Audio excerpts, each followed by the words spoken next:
name is Kris. My pronouns are she and her. Welcome to the weekly virtual service of Buckman Bridge Unitarian Universalist Church, fondly abbreviated as BBUUC. Unitarian Universalism is a covenant-based faith with 7 guiding principles. Principles that call us to practice our belief in the inherent worth and dignity of every person. We encourage spiritual growth in our congregations, yet do not require a creed. We believe in the right of conscience and the democratic process as people work through the vast goal of world community with peace, liberty, and justice for all. If you would like to know more about our faith, the UUA's website is an excellent resource. Also, to connect with what's happening within the BBUUC community, see our website, BBUUC's calendar, or our Facebook page for opportunities to link to our various virtual platforms, including RE classes, Children's Chapel, Wednesday Vespers with the Reverend Amy Moses Lagos, and our weekly fellowship hour every Sunday at 11:30 a.m. Our chalice reading today is by Starhawk. Community means strength. We are all longing to go home to some place we have never been, a place half remembered and half envisioned. We can only catch glimpses of from time to time. Community, where there are people to whom we can speak with a passion without having the words catch in our throats. Somewhere a circle of hands will open to receive us. Eyes will light up as we enter. Voices will celebrate with us whenever we come into our own power. Community means strength that joins our strength to do the work that needs to be done. Arms to hold us when we falter. A circle of healing. A circle of friends. Someplace where we can be free. May the light of our chalice help us keep faith with each other, and let us worship together.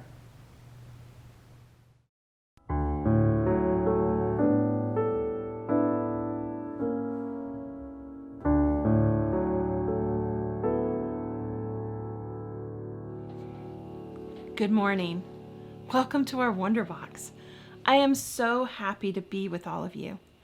What could be in our box today? So many possibilities. Let's find out. It's little stick people. Let's take a look at them. You can tell something about them by the way they're dressed. Let's see, what do you think this person does? Yeah, I agree. They look like a doctor with the coat and the headpiece. What about this one? Definitely a wizard, eh? And this last one in the middle? Well, they have a stole around their neck, so do you think this one could be a minister? Yeah, I think that too. Let's find out what a doctor, a wizard, and a minister have to do with our story today. It's called The Cure, and it's written by Reverend Kris. So once upon a time, yesterday or tomorrow, there was a young girl. Her name was Maggie. Maggie found out she had a very terrible disease and probably would never be well again. She was very, very sad. And although she had a lot of friends, all of them were afraid to visit her because they feared they might catch the disease. So she sat on her bed all day by herself. Maggie was very lonely. One day she heard a knock on her door. "Come in," she said, and in walked 3 of her friends. One was a doctor, one was a minister, and one was a magician. Maggie was very glad to see them. No one else had been brave enough to visit her. "Hello, Maggie," said her friends as they sat down around her bed. "We came to tell you something. Each one of us is going to try and find a cure for your disease. Yes, said the doctor. I'm going to go into my laboratory and do experiments until I discover a medicine that will cure your disease. And I am going to pray every day that you'll be healed of this terrible disease, said the minister. And I, said the magician, am going to look through my books of magic until I find a potion or spell that will rid you of your disease. Maggie smiled and was happy because she saw how much her friends cared for her. Thank you, she said. We're sorry we can't stay long to visit, said her friends, but we have to rush off and begin our search for a cure. We'll return in 3 days, and surely by then, one of us will have found a way to cure your disease. And so her friends went away in search of a cure. Again, Maggie was very lonely. For 3 days, Maggie's friends did everything they could to find a cure for the disease. The doctor worked hard in the laboratory, but couldn't discover any medicine that would help the little girl. The minister prayed every day and every night that Maggie would be healed of her disease, but the little girl was still sick. The magician looked through all the magic books, but there were no spells or potions that could cure Maggie's disease. All 3 of Maggie's friends were very, very sad. They felt that they had failed. After the 3 days were over, the doctor, the minister, and the magician returned to Maggie's house and told her the bad news. We're sorry. We did our best, but we couldn't find a cure. And the 3 friends began to cry. Oh, don't cry, said Maggie. Before I was sick, I had many friends, but now they're too afraid to visit me. This disease I have is terrible, but it's nothing compared to the loneliness I felt these last few days. I now know loneliness is the worst disease of all. Right now, the medicine I need most is your friendship. The prayer I need most is you to simply be with me. And the magic I need most is your love. And so the doctor, the minister, and the magician gathered around the little girl and laid their hands upon her in love. In the silence that followed, it is said that they found the cure.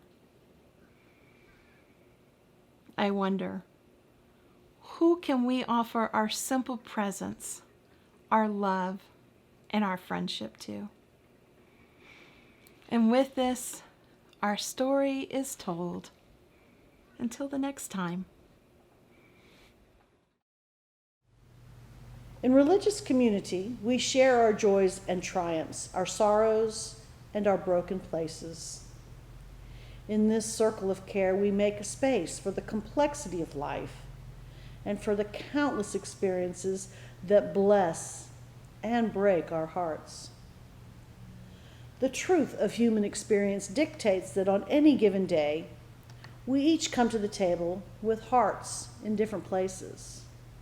We light this first candle with love and care for Jim E., husband of Reverend Carmen, who had the second of 3 procedures last week for deep brain implants to give him relief from familial tremors. Jim will have the final procedure this week to program and activate the pulse generator. We send Jim our love and courage for a successful procedure with all hope for his anticipated improvement. We light candles in celebration of birthdays, including those from last week. A very happy birthday to Tracie A., who celebrated her birthday on February 22nd. To Charles R., whose birthday was on February 23rd. To Phyllis H., whose special day was on the 25th. Recognitions for this week begin with Liz B., BBUUC's office assistant, whose birthday celebration is today, February 28th. Eric W. will celebrate on March 3rd, Peter H. on March 4th, and Kelly L. on March 6th. Happy birthday to each of you. We light candles for your milestones and wish you the best. This final candle is for all of the unspoken concerns and joys that need the light of a silent prayer.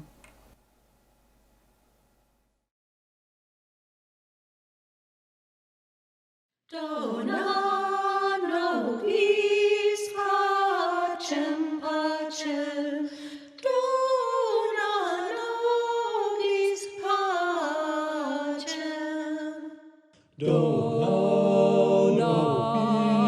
nobis pacem, dona nobis pacem, dona nobis pacem pacem, dona nobis pacem, dona nobis pacem pacem, dona nobis pacem.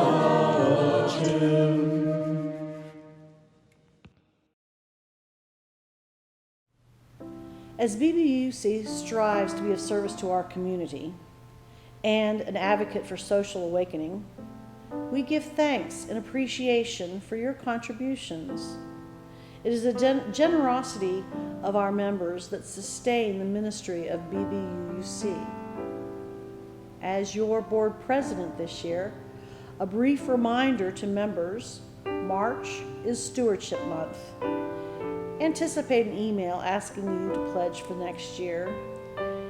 During the month of February, we are donating all of the funds given in our offertory through our PayPal giving fund to Side with Love. You can give through the link found on your YouTube channel.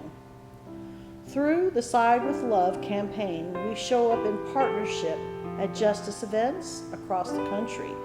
We lobby national leaders on immigration reform, racial justice, GLBTQ plus equality, for religious freedom, and more. Thank you for your generosity.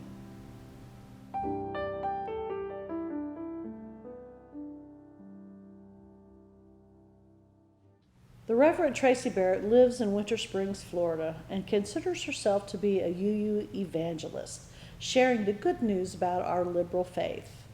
She is a minister of ritual and liturgy for the Universalist ministry Soul Fire.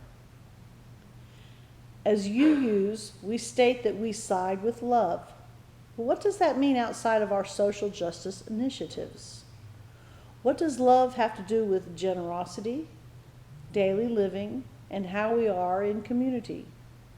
Here to explore those questions, the Reverend Tracy Barrett. A few years ago, I watched a Frontline documentary on immigration. The camera panned over a crowd of demonstrators, and right there in the middle, I saw a sea of bright yellow shirts with people carrying a bright yellow banner with a distinctive heart on it. I paused the show, squealed in delight, and shouted, "Those are my people. Those are Unitarian Universalists, and they're doing their thing. Our shirts are distinctive. People are beginning to know us by their bright color and bold statement that we are on the side of love. Our clergy and our congregations and all of our people from all over the country are present at witness events, demonstrations, and marches. It's a beautiful thing. We are coming to be known by this color. We're able to find our people in the large crowd and when we are suited up in our yellow shirts. We're known as the love people. It feels good, right? Our yellow shirts are our own personal superhero outfits. We take the stance for justice and truth and love. But what do we do when we're in our alter ego state, our normal day-to-day lives? Are we known as the love people then? Do we take the time to show love in the small ways that only garner attention by the person we're showing the love to? Are we generous with our love in the places where it could matter most? A few years ago, the words to our hymn, Standing on the Side of Love, were changed to Answering the Call of Love. It was at our 2016 General Assembly, that time once a year when Unitarian Universalists from all over the country gather and we do our governance. In the days leading up to General Assembly, the ministers meet for ministry days. It was an intense time. Besides a lot of other things going on, there had been a push by some of my dear colleagues to start questioning the ableist language in our liturgy, in our hymnals, and in our metaphors. Things came to a head during this ministry days in General Assembly, and many colleagues listened. Sadly, some did not. Those who did spent some time in discernment and conversation and worked on changing the words they use. Why? Because those words were causing harm. There's a hymn that I learned that year, and one of the lines is, "I will not hurt you with the words from my mouth." That's what it comes down to, right? If what we are saying hurts someone, then shouldn't we work to change that? It's because of listening to these colleagues that I use the phrase rise as you're willing and able instead of stand. It's because of listening to these colleagues that Jason Shelton was open to changing just one line in his hymn. And with that simple change, I think the song is better. It's because of listening to these colleagues that the Standing on the Side of Love campaign changed to the Side with Love campaign. It's more inclusive. It's a lot easier to say.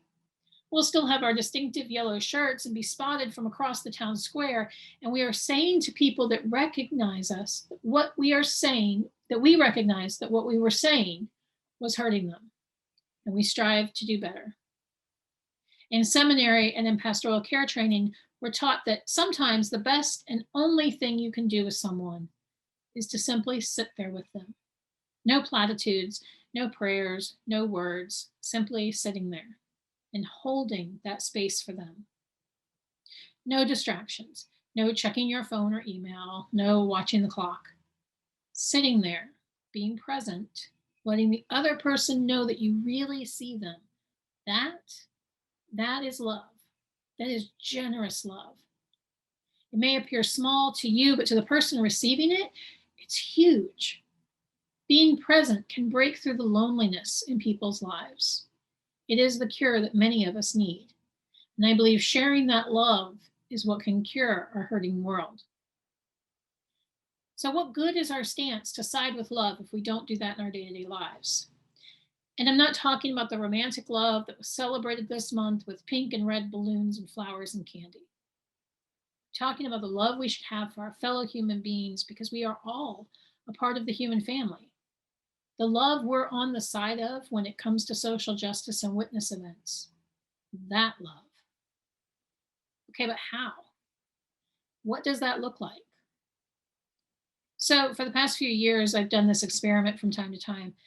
Now, I'm naturally shy, but I've been trying to go out of my way to speak to the people who I encounter in my journey through the day who are often invisible. You know the people I'm talking about.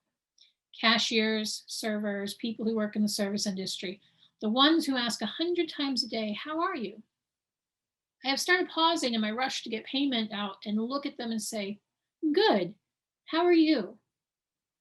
You want to know what I found? Easily 8 times out of 10, they are shocked. It causes them to pause for a moment. Every time I hear, "I'm good, thank you so much for asking." And do you know what happens in that moment? They've been seen. In that simple greeting, combined with pausing, I have said, "I see you. I acknowledge your presence in my life and in this world. In this brief moment, know that you are not alone." I find that the person I'm speaking to seems a bit happier and a bit more connected when I leave. Sure, it's only 5 to 10 minutes of interaction at the most, but I hope that it is something that provides them a bright spot in their day, especially now. I see you. I love you. My friend Mark makes it a habit to repeat back a server's name, not just when they first come to the table either. He makes it a point to use their name every time he speaks to them. And the first time we went to lunch, I asked him about that. And he had said it was a new thing for him, but he felt it was important to remind the server that he sees them, not just as a server, but as a fellow human being. And we had the opportunity to have lunch a few times, and I watched every server light up when he called them by name. I see you. I love you. My brother worked for a time in the service industry, and he taught my family about tipping when we go out to eat, about how hard it is for servers to do what they're doing and survive on low wages, about how they often take the brunt of problems that weren't even their fault. So I always tip well, 20% minimum, usually higher than that. And when the service is slow or the server seems rushed, I simply smile and say, "Wow, you're really busy today. I hope you get a chance to catch your breath for a moment." And every time they visibly relax, because I'm not yelling, I'm not taking out on them something that usually isn't their fault, because I recognize that they're having a really rough day. And because I create a space where they know that they can come back to and be able to breathe, to be seen, to be safe. I see you. I love you. When I went to Chicago for classes in seminary, there were often various people panhandling along the route I took from the train to school and back again. And when I first started attending Meadville, I would do what I was taught to do by friends who lived in bigger cities. I walked with my eyes down or straight ahead, didn't make eye contact, and didn't respond. But it would leave my heart heavy. These were people. These people were part of my human family. And if I was calling myself a Unitarian Universalist, if I was called to be a minister, shouldn't I be living out my principles? And if I believe in the inherent worth and dignity of every person, am I showing that by ignoring people? The answer is no, I'm not.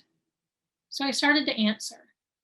I often didn't have cash or change on me, so I looked at them and said, "I'm sorry, I don't have cash. I hope you'll be safe." And the first time I did that, I had a man say to me, "Thank you.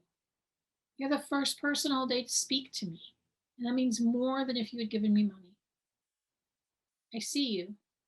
I love you." And it doesn't mean I don't give something when I do have it. There was one day in particular when I boarded the Orange Line to leave Midway, and an older gentleman came and sat next to me while we waited for the L to start. I listened as he spoke, unburdened himself. He told me that he was a proud man and he did not want to ask for money. I told him I didn't have any cash to give him, but I did have some snacks in my bag. I gave him what I had. He cried. He asked me to pray with him, and I did. It was a beautiful moment for both of us, and I was reminded of the scripture, "What you do for the least of these, you do for me." And that moment was holy. I see you. I love you. So let's bring this a little closer to home. I know many of us have experienced a loved one hurting, especially now in the time of COVID. And I know because of how loving this congregation is that you reach out to that loved one to see if they're okay, right? And maybe they're far away and you can't visit them, but you can talk to them on the phone or through Zoom and check on them. You could drop them a letter or a card in an email. In today's connected, technologically advanced world, we have a multitude of ways to communicate with those we care about. How many of us have received a message from someone we know that simply says, "Hey, I noticed you were acting differently than normal. Is everything okay? I see you. I love you." If you've been on the receiving end of that, you know how powerful it is. We're all so busy with our lives, it's easy to lose touch from those we care about. Sometimes a simple acknowledgement that you're thought of is so big at that very moment. Is there someone today that you might think about calling or safely visiting or dropping a note to, just to say, "I see you. I love you"? But let's go even deeper. What does it mean when we wear our shirts to a march or a rally, carrying our love trumps hate signs, and then allow our anger over the injustices happening around us to spill over in how we talk about our fellow human beings? What does it say about who we are when we resort to name calling the other side, even as we say we are working for justice and love for all? Are we hurting our message? What do we mean when we say we respect the inherent worth and dignity of each person? I see you. I love you. Are we saying that when we call people we disagree with by pithy little names meant to cut and hurt? Are we living our values? Are we showing in our daily actions that we are the love people? Are we providing an opportunity for conversation, for relationship, for change? I see you. I love you. Or are we slamming doors and drawing lines in the sand? A few years ago, there was a movement to wear a safety pin to show you were a safe person. And it was a symbol for those who are marginalized and scared to know that the person wearing that pin could help them. It meant the person wearing it was willing to help in any way they could should a situation arise. And many Unitarian Universalists wore the safety pin. Many still do, and that's great. But do the words that come out of our mouths match the symbol on our shirts? That symbol means we will help everyone who needs it. We don't get to pick and choose. The inherent worth and dignity of every person, even the ones we don't agree with. Are we truly saying in all of our actions, words, and deeds, I see you, I love you? I want to challenge us all to remember who we are, what we say we believe in, the causes we witness for and march in and show up for. Remember those things as we wrestle with the anger and the fear and the frustration over what is happening in our world right now. What do we want to say? Not with our words, but with our actions. And I'm not denying the anger and the frustration at the injustices in the world. They are there and they are real. This is not, and hear me on this is not a kumbaya moment where I'm asking us all to put on our rose-colored glasses and pretend that it will all be okay. It is not, it may not, and that is very real. What I am saying is that we cannot let our anger and our frustration and our fear push us to do things that are out of line with our message and our faith. We cannot stoop to the level of name calling and being ugly. We should be a sanctuary. And I'm not just talking about the physical building. I'm talking about this community. We do not know who comes through our doors, whether physical or virtual, and what they might be wrestling with. Perhaps they are working through their own choices and values and have heard that we are a safe place to do that. Are we? Are we really? We have values and beliefs that we hold dear as Unitarian Universalists. Proclaim those loudly, proudly, with all your heart and soul. Doing that does not mean calling names or making rude comments about other people. It can't. It diminishes our message and makes the stance we take simply an article of clothing. It should be more than that. Are we going to be generous with our love? Are we going to say, I see you, I love you? Or are we going to make people feel invisible, feel like the other? I encourage you to be generous with your love, with your words, with your actions, and yes, even your money. It means supporting those causes you believe in. It also means putting your money where your values are. You cannot promote and march and witness for a fair living wage and stiff your server a tip. It does not match. You can't say you support this congregation and what you do here and not be generous with your time, talent, and treasure. Our visibility as the love people cannot just be when we're wearing our bright yellow shirts and carrying our signs. It should be in the small, quiet moments too. The ones where there isn't an audience or a press release. The individual, one-on-one moments when we say, I see you, I love you. Amen, blessed be, and may it be so.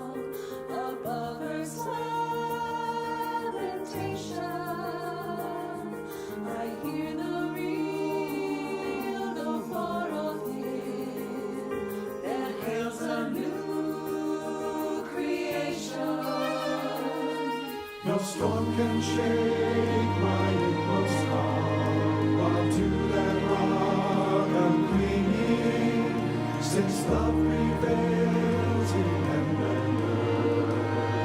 How can I keep from singing?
The closing reading today is by Linda Barnes.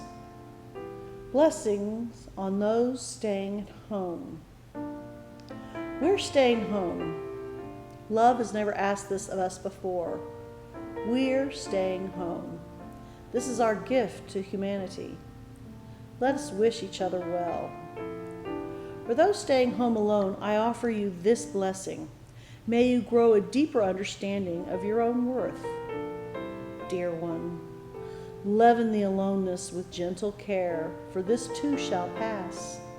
May you be blessed with peace and serenity. May you find the courage to reach out and hear another's voice and to remember others need you too. May you be well. For those staying at home, I offer you this blessing. May you find moments of patience and grace in your relations. May you offer each other enough time apart, reassurance, and space enough to cry, to safely rage, for this too shall pass. Then let peace come again into your home. May you see one another's whole self as a gift. May you be well. For those working from home, I offer you this blessing. May you remember to take breaks.